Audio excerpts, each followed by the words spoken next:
Hello, my sugar freedom friends. So glad to see you again. And you guys are doing an amazing job. We're heading into week 2 of the liver detox.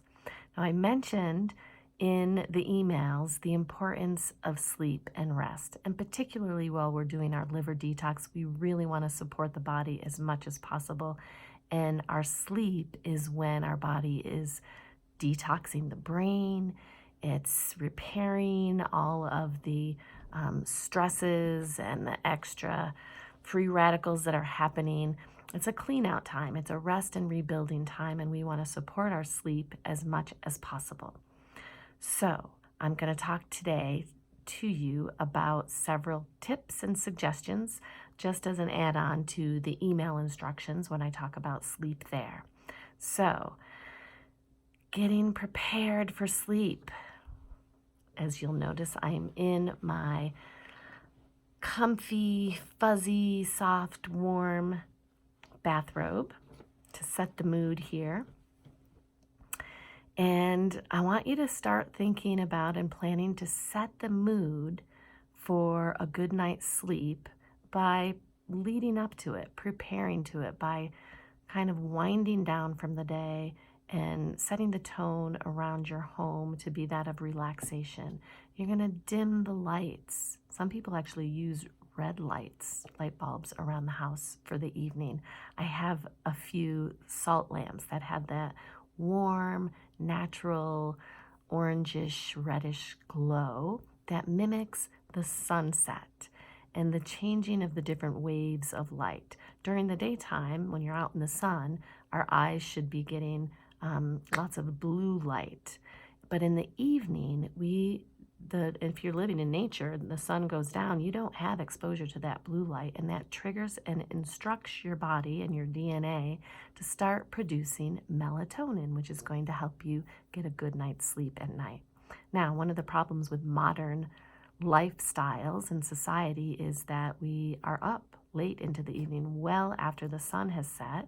We've got TV lights, bright lights in our homes.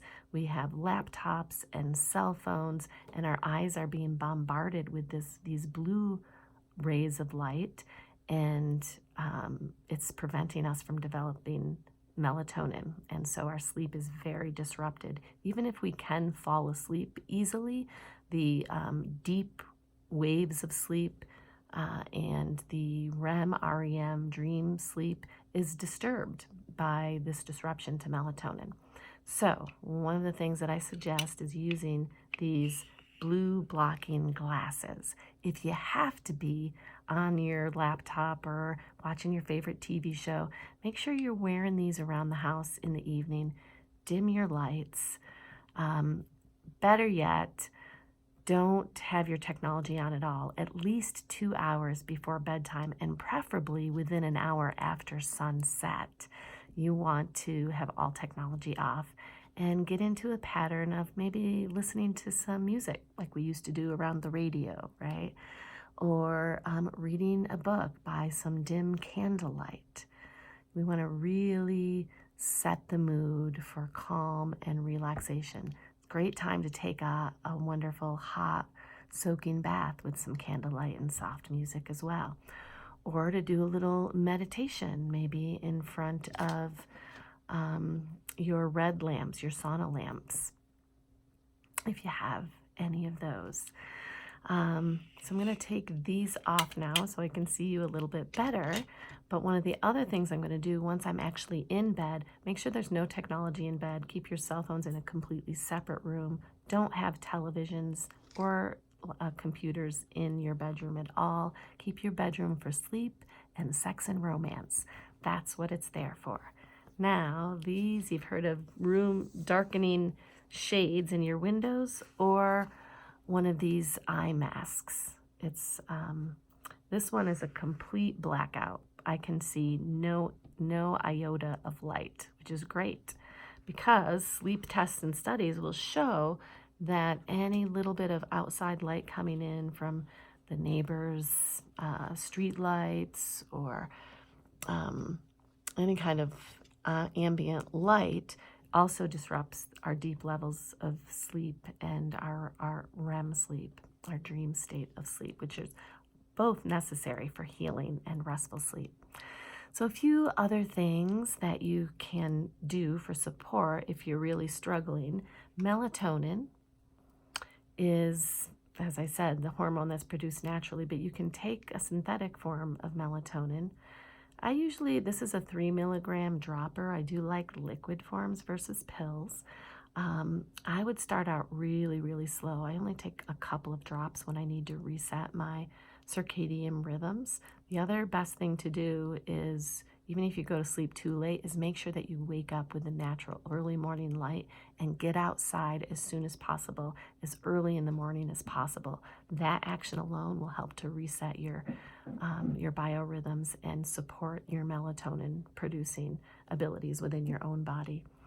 Some other natural supplements, you can take a magnesium glycinate is the form that I recommend the most, a magnesium glycinate. You can take 400 milligrams before bed. Some people need up to 600 milligrams before bed. It's naturally calming and relaxing, so I encourage people taking it at night. You can take it maybe half of the dosage earlier in the day and then the rest before going, a half an hour or so before going to bed. Magnesium is something that most of us are deficient in, even if we eat a lot of vegetables, because the vegetables are grown in nutrient deficient soil. So it doesn't have as much of these important minerals as it used to. So supplementation is something I recommend to everybody, and it can be very helpful with relaxation and sleep. But magnesium is important in over 300 different enzymatic processes in our body. So it can create a lot of different symptoms that people have.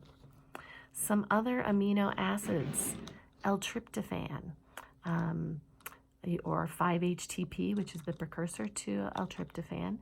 And this can also help with sleep. I recommend starting with about 500 milligram dose before bed, but you might need to take a little bit more. Taurine is another amino acid. All these amino acids come naturally from animal proteins, and this is why we encourage you to make sure you're getting an adequate amount of protein so you have the right amount of amino acids. These amino acids build up our neurotransmitters, so this one in particular, tryptophan in particular, helps with serotonin. You may have heard of that. Serotonin helps with regulating our moods and our sleep patterns. So one other suggestion, you could take one of these Gaia formulas. This is a combination, but you could also drink a tea. This has valerian, hops, and passion flower.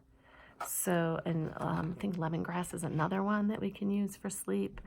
So there's a lot of different things that we can be using to support your sleep. Most importantly is that routine, getting your technology off, protecting your eyes, creating a relaxing routine.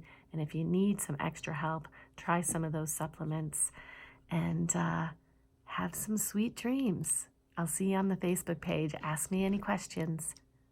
Take care. Keep up the great work.